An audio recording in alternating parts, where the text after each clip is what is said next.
What's up, you guys? Welcome back to another Market Watch video. We are in the last week of March. Got a few more losers for this week, but before we get into it, first I would like to remind you, if you have not already and you do appreciate these videos, please do subscribe to the channel. It means a lot. We're over 33,000. That's a big deal for me. I really do appreciate it. Now, the first one we have to talk about here is Argothian Enchantress. And typically how I go about these videos, I begin with the gainers and then I end with some losers. Argothian Enchantress is probably going to receive the most attention this week because of the huge percentage change in the listing price. Now, this is something I stress in every video now. When you look at mtgstocks.com, it's a great website, it's a great resource. All of this data is from TCG Player. That's something you should also take into consideration. There is a market outside of TCG Player, but I think if you're trying to get a good sample size, it's not a bad marketplace to choose from. When you look at these different tabs, you see regular, you see foil, market foil. Regular, I don't know why they call it regular, they should just call it listing price, because that doesn't really help out anybody unless you're looking to list it for something similar. The market price is what most people are going to be interested in because that's what a card is actually selling for. So whenever you look for data,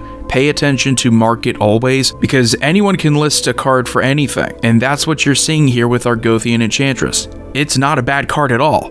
We were looking at some pretty bad cards like Wandering Mage a couple weeks ago, but of course Argothian Enchantress does see quite a bit of play. It is going to be at least a $40 to $50 card. What you see though is people listing this for something like $120, and that's why the average is going up. More sellers are looking to list Argothian Enchantress from Urza Saga and also I believe Eternal Masters for a price that's just way too high. It could have an impact, and it probably will have an impact on the market price because sometimes that happens. The listings could influence the market. Doesn't always work out that way because you have to influence a lot of other sellers to do the same thing. So just be warned, this is a little misleading. When you go on the MTG stocks page, you click on interest to see what's trending up or down, and you see Argothian Enchantress twice of what it's actually worth. I don't think it's a $100 card. If it were on the reserve list, I would totally say yeah. Next up, we have some standard relevance here in Fable of the Mirror Breaker. This is a flip card. The flip side is actually just a Kiki-Jiki. If you like the Kiki-Jiki ability, I believe it just costs 1 mana, but you essentially have the same kind of power. You're seeing an average listing of around 5. The market is getting close to 5. A relatively worthless card up to this point. You know, once prices settle back in its release around February, it's been under $1. So for it to kind of shoot up in price, it means it is relevant for some format. And that is 100% going to be standard. I don't think it has that much playability in Commander when you could just play Kiki-Jiki and get a better ability that you don't have to pay extra mana for.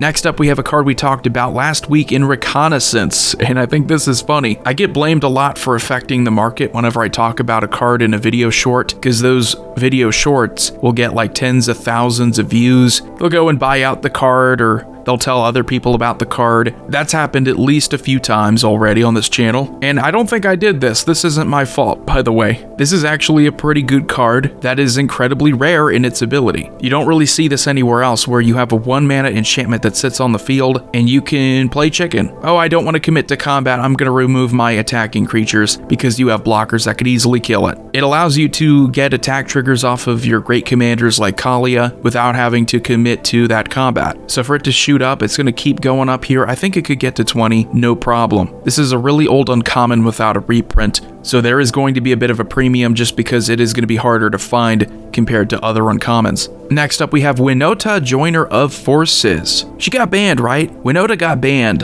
in Standard, and that's why her value plummeted, as you can see, going all the way back to when Ikoria came out. Over a $10 card, and then droop, got banned. So now it's getting back up to 10. This is a little weird. Maybe there's some modern influence there, that's what I'm thinking. But I know Commander players will love Winota. I think the ability is a little weird though, having non-human creatures in a deck where you're going to want to benefit from humans. So you're going to play like a human, non-human tribal. The ability is good if you're able to get something off of it, but yeah, this one's kind of a head scratcher for me. I know she's powerful, I just don't know why she's going back up. And next up we have Helm of the Gods, another enchantment focused card. This one was always kind of weird for me because you're playing an artifact in what is likely going to be an Enchantress strategy, and that's pretty much something you never really see, maybe for mana reasons, maybe for utility, but all this does is give a creature +1/+1 for each enchantment you control. We already have auras that do that, and in most cases you would rather have the aura, but I guess it's fairly priced, you know, around $3. going up more so recently because of all of the enchantment influence, I'm guessing from Kamigawa Neon Dynasty, might be something worth looking into. Now let's talk about some losers. We have Tezzeret, Betrayer of Flesh. Now in these Market Watch videos, I think it's interesting to see, like especially with newer Planeswalkers, the value just plummet. Remember the days in Standard when no matter the Planeswalker, it was at least like a $10 card, but now we're starting to see the drop off. We're starting to see the luster fade a bit. Nobody is really as excited to go,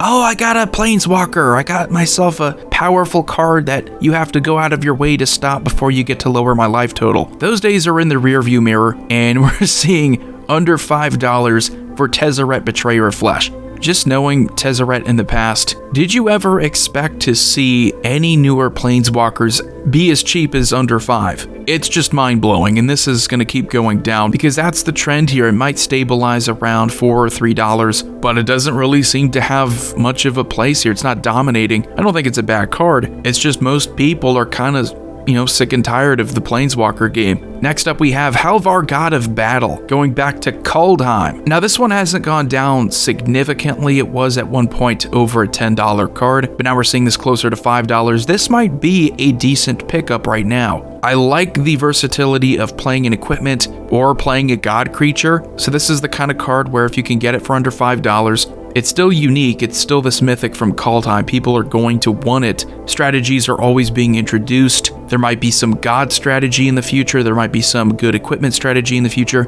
so it could go back up to $10, maybe $15. And the last card to talk about today, the last loser, is Swift Reconfiguration. This is how it goes sometimes, Did talk about this in February for the Devoted Druid combo, and that's a pretty good combo, and we thought, hey, maybe Legacy players would want to look into it. Some of these Commander product cards skyrocket because of their impact in Legacy.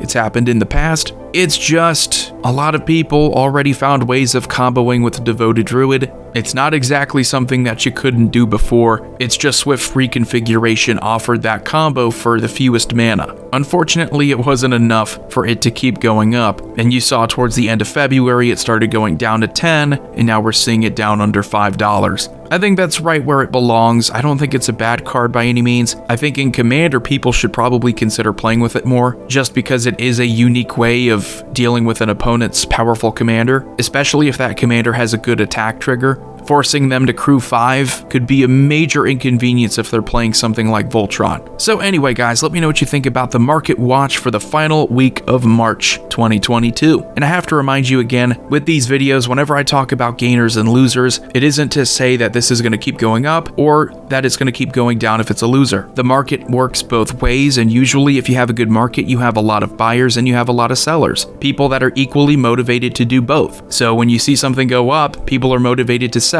See something go down, people might be motivated to buy. That influences the pricing. So anyway, Commander Void here signing off. I will see you all next time.